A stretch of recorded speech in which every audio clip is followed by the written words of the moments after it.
കേരളത്തിലെ ക്ഷേത്രങ്ങളിൽ വെച്ച് ഏറ്റവും സവിശേഷമായ ഒരു പുണ്യഭൂമിയിലേക്കാണ് നമ്മൾ ഇന്ന് പോകുന്നത്. കൊല്ലം ജില്ലയിലെ പ്രസിദ്ധമായ ഓച്ചിറ പരബ്രഹ്മ ക്ഷേത്രം. വിഗ്രഹങ്ങളില്ലാത്ത, ശ്രീകോവിലുകളില്ലാത്ത പ്രപഞ്ചനാഥനെ പരബ്രഹ്മമായി ആരാധിക്കുന്ന ഈ പവിത്ര ഭൂമിയുടെ ഐതിഹ്യങ്ങളിലൂടെ നമുക്കൊന്ന് സഞ്ചരിക്കാം. എന്താണ് ഓച്ചിറ ഇത്രയും വ്യത്യസ്തമാക്കുന്നത്? സാധാരണ ക്ഷേത്രങ്ങളിൽ നാം കാണുന്ന ശിലാവിഗ്രഹങ്ങളോ മനോഹരമായ ചുറ്റമ്പലങ്ങളോ ഇവിടെയില്ല. പകരം ആൽത്തറകളിലാണ് ആരാധന നടക്കുന്നത്.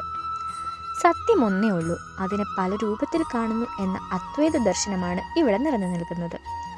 ഓച്ചിറയുടെ ചരിത്രത്തിലേക്ക് നോക്കിയാൽ ഇത് പണ്ട് കായംകുളം രാജാവിൻ്റെ പടനിലമായിരുന്നു.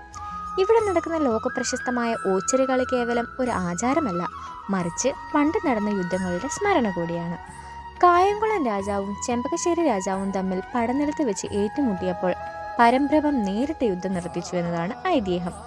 ഇതിന്റെ പ്രതീകമായി ഇന്നും ജലത്തിൽ നിന്നുള്ള വാളും പരിചയമായി പോരാളികൾ ഇവിടെ ചുവടുവയ്ക്കുന്നു. ഓച്ചിറയിലെ മറ്റൊരു പ്രധാന ആകർഷണം കാളകെട്ടാണ്. ശിവന്റെ വാഹനമായ നന്ദിയെ ആരാധിക്കുന്ന ഇവിടം ദക്ഷിണകാശി എന്നും അറിയപ്പെടുന്നു. വൃശ്ചിക മാസത്തിലെ 12 വിളക്ക് മഹോത്സവത്തിന് ലക്ഷക്കണക്കിന് ഭക്തരാണ് ഇവിടെ എത്തുന്നത്. ജാതി മത ഭേദമന്യേ ആർക്കും പ്രവേശനമുള്ള, മനുഷ്യത്വത്തിനും പ്രകൃതിക്കും പ്രാധാന്യം നൽകുന്നൊരു അപൂർവ ഇടമാണിത്. മറ്റേതൊരു ക്ഷേത്രത്തെക്കാളും ഓച്ചിറയെ വ്യത്യസ്തമാക്കുന്നത് അവിടുത്തെ കാരുണ്യമാണ്. ആരും വേണ്ടാത്തവരുടെ ദൈവമെന്നാണ് ഓച്ചിറ പരബ്രഹ്മത്തെ പലരും വിശേഷിപ്പിക്കുന്നത്. കൈവിടപ്പെട്ടവരും രോഗികളും പ്രായാധികം കൊണ്ട് തളർന്നവരും ഈ പടനിലത്തെ ആൾത്തറകളിൽ അഭയം പ്രാപിക്കുന്നു. ജാതിയോ മതമോ നോക്കാതെ വിശക്കുന്നവന് മുന്നിൽ ഒരു നേരത്തെ ആഹാരവുമായി ഓച്ചിറയിലെ കഞ്ഞി നേർച്ച കാത്തിരിക്കുന്നുണ്ടാകും. മറ്റെവിടെയുമില്ലാത്തവർക്ക് പരബ്രഹ്മത്തിൻ്റെ ഈ മണ്ണ് എന്നും ഒരു വീടാണ്.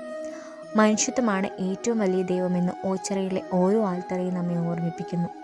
ഓച്ചിറ കളയിലെ വീര്യവും വൃശ്ചിക മാസത്തിലെ 12 വിളക്കിൻ്റെ ഭക്തിയും ഈ മണ്ണിൻ്റെ പ്രത്യേകതയാണ്. 12 ദിവസം കുടില് കെട്ടി താമസിച്ച് ഭജനമിരിക്കുന്ന ഭക്തർക്കൊപ്പം ജീവിതകാലം മുഴുവൻ ഇവിടെ അഭയം തേടിയവരും ഒരേ മണ്ണിൽ കഴിയുന്നു. ദക്ഷിണകാശി എന്നറിയപ്പെടുന്ന ഇവിടെ എത്തുന്ന ഓരോ ഭക്തരും മടങ്ങുന്നത് കൈവിടപ്പെട്ടവർക്ക് ഒരു കൈത്താങ്ങി മാറിയെന്ന സംതൃപ്തിയോടെയാണ്. വിഗ്രഹങ്ങളിലല്ല, സഹജീവികളിലാണ് ദൈവമെന്ന് നമ്മെ പഠിപ്പിക്കുന്ന ഇടമാണ് ഓച്ചിറ. അപ്പോൾ ഈ ഒരു ചെറിയ വീഡിയോയിൽ എനിക്ക് ഇത്രയും ഉൾപ്പെടുത്താൻ സാധിക്കുകയുള്ളൂ. ഇനിയും ഓച്ചിറയെക്കുറിച്ച് അറിയണമെന്നുണ്ടെങ്കിൽ വലിയൊരു വീഡിയോയുമായിട്ട് ഇടാം. അപ്പോൾ ഇന്നത്തേക്ക് ഇത്രയേ ഉള്ളൂ. വീഡിയോ ഇഷ്ടപ്പെട്ടെങ്കിൽ ലൈക്ക് ചെയ്യുക, സബ്സ്ക്രൈബ് ചെയ്യുക. മറ്റൊരു വീഡിയോയുമായി വീണ്ടും കാണാം. നന്ദി.